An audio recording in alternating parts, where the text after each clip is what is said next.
I'm Nic Harcourt, and I'm happy to say I'm catching up with Brandi Carlile. Brandi, welcome to the morning show. Hey, Nick, it's great to talk to you.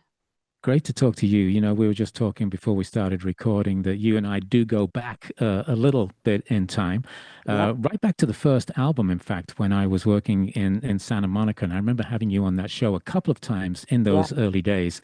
And we did something with Guitar Center as well, I think, a podcast. And all I can say to you is I've been watching your career through these years and just cheering you on. Congratulations on all of your success. Thank you so much, man. And it's been such a beautiful and wild ride. And thank you for the part that you've had in it because, yeah, you have been cheering me on for a long time. And people have always listened to you because you have impeccable taste. Well, yes, I like you, so definitely. Thank you. Thank you. So much we can catch up on. First things first, you're just back from the Girls Just Wanna weekend. Well, I'm going to put pressure on you to come next year. If I do, it's really, really fun. Festival that I throw out in Mexico. This was my seventh year, and I started it because I wanted to have this inspired by Lilith Fair style kind of festival or event. And I wanted to sort of have this proof of concept thing. And like the only person that would give me the only place that would give me a venue and like give me the space were my friends that were running like vacation destination shows in Cancun. And it has been wildly, wildly cathartic and successful and a huge thing. You know, we proved that not only can women and non-binary and trans people headline a festival all by themselves without any help, but they can do it in another country. So it's been amazing to watch people, thousands and thousands of people from the States buy not just a concert ticket, but a plane ticket and a hotel room and come to see that kind of thing. And I think one day it's going to catch on over here. You mentioned inspiration, perhaps being from the Lilith Fair, and I'm thinking, were you on any of those redos of the Lilith Fair? Yeah, I was. Absolutely. I did Los Angeles actually, in San Diego, I think. Um, and as one of the most ridiculous Lilith Fair fans of all time. I mean, I was in 1997 Gorge, the very first one, and then 1998, and then was a part of the relaunch of Lilith too. And then whatever it does in future, I'll be a part of that too because I really believe in it as a concept. Let's talk a little bit about, if you don't mind, a couple of Grammys that are up coming up for your work with Elton John. Best traditional pop album, I believe, and as well as best song written for visual media. I'm not too sure what that is actually, but the song is Never Too Late, Yeah. and we've played a couple of those songs on the show here. Can you talk a little bit about working with Elton John and those Grammy nominations? Well, Elton, you know, Nick is my greatest all-time hero. The reason I write music is Elton John and Bernie Taupin. It just wouldn't have occurred to me to do so without them, you know. I fell in love with them when I was 11 years old, and by the time I was 13, I was wearing homemade Elton John jewelry to school. You know, I had E and J puff painted onto each of my shoes. There wasn't like a square of my wall that wasn't covered with Elton John, and this was in 1995, so it's not like I was making any friends with this obsession. But um, I met Elton in my 20s, around the time I met you, and he called me like he calls young artists. But we sort of made fast friends, and Elton overlooked my fandom, and over the years, we've become collaborators and family. And it just culminated in me getting to make this album with him that was just beyond freaking life affirming for me and everyone that's ever known me since I was a kid because they can't believe I got to do it. But we got nominated for a couple of Grammys, and Best Traditional Pop Album is one for our album Who Believes in Angels, and the visual media was for a song that I wrote for the documentary on Elton called Never Too Late. Ah. And yeah, they named the documentary after the song. You know, I wrote it about the parts of Elton that everybody doesn't see all the time. You've done so much work in recent years as a producer. When you sit down with somebody for the first time, whether it's a superstar like Elton John or perhaps somebody else that you want to work with for the first time, how does that conversation go when you first engage somebody about working in studio and bringing your knowledge to the plate? Well, it's a rare occurrence because it's somebody that I will approach instead of them approaching me because I have been staying up all night. I can't sleep. I can't think of anything other than their music and what I think they should do next. And so every time I've ever got to produce something, it's been because somebody's granted me audience long enough to say what I think. And it is a fan's dream to get to go to the person that creates, the music that gets you out of bed in the morning and tell them what you think. And so that's how those conversations have gone. In the times I've gotten chosen, and there have been a lot of times I haven't gotten chosen, but the times I've gotten chosen are because that artist says, yeah, okay, actually, that sounds like a pretty good plan. I am ready to do that, or I do want to do that. And it's been different with every artist. But one thing that every artist that I've worked with has in common is that there's some kind of injustice attached to how their music or life or career has been received. That tends to really fuel my interest in their next chapter. Can you give me an example of one of those artists in particular where you just felt, God, this person really needs to be heard and maybe I can help? Well, I mean, a good example would be Tanya Tucker. Tanya Tucker's probably one of the most important country singers of all time. But Tanya Tucker kind of went the path of the kind of destructive and self-destructive country music icons that we sing in church, like Waylon and Merle and Mm, Johnny. Tanya went that way. She had a drug problem, and she didn't get married, and she had kids anyway, and she was a wild card. She was an outlaw, and the way that the institution of country music just shut her out because she didn't behave like a woman was supposed to behave and then embraced her male counterparts really upset me, like, profoundly, because she was an important part of my youth. She made me feel strong. She was tough. And that helped me as a really young gay girl. And I was like, man, if I can help this woman get some of this injustice dealt with, it's going to make my life better and her life better. So that's one. That's one. I think the Americana star, Brandi Clark, who's made monumental contributions to country music, and especially how country music intersects and interfaces with gay people, um, hadn't really got her due yet, and wanted to make a shamelessly Americana and a shamelessly gay Americana album hmm. with her, and we did that, and we won a Grammy, and so I'm really proud that there are pieces of that injustice that are set right. And Joni's another interesting artist that nobody needs to rescue Joni Mitchell, for God's sake, from anything except occasionally herself, because she has changed the course of the world. She's certainly changed the course of the concept of the singer songwriter, most potently the female singer songwriter. And without Joni, men and women and everything in between, we'd still be just writing observational folk songs.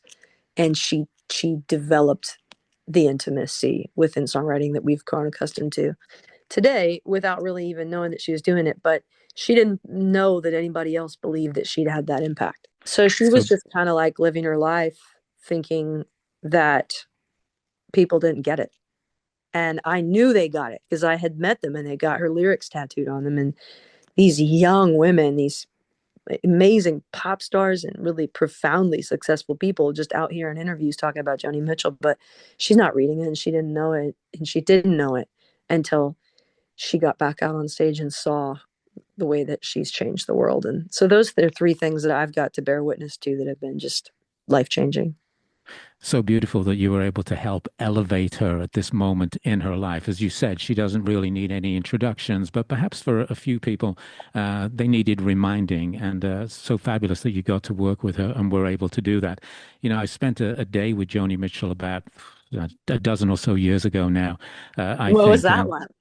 It was one of the most spectacular days of my life. I'll tell you about it maybe when we get done with this interview if we have time. But I'm sure everybody yeah, wants to know, but okay, yeah. a day with Joni Mitchell. Well, very quickly. Hopefully they won't kill us on time here. But No, it's okay. We only got one more left, and I'm sure okay. that she'll be flexible. So right around the time that I left, finally left the other place in Santa Monica, Hmm. KCRW, I had a gig editing for a music section for the Los Angeles Times magazine. They used to have a Hmm. magazine on Sundays, like a lot of newspapers did, Yeah. and we did a music issue, and I had set up Beck to interview Joni. Um, which I thought was going to be fabulous. Everybody had agreed to it. And then on the morning it was supposed to happen, I was coming in from overseas and I was supposed to get in the cab, go to the hotel in WeHo somewhere and just facilitate it. And on the way there, I got the word that Beck was sick and he couldn't do Oh it. And it God, was I literally bet like he an was hour. devastated. It was just like an hour before the interview. Oh, And I had to go there and just sort of meet her for the first time and say, hey, so Beck's not going to be here. I'm sorry. Are you okay with me doing the interview? And I was really nervous I bet. um, that she was going to be upset, but she was wonderful. We spent a whole bunch of time together, took a lot of editing, I can tell you, because the Ugh. conversations were just so long.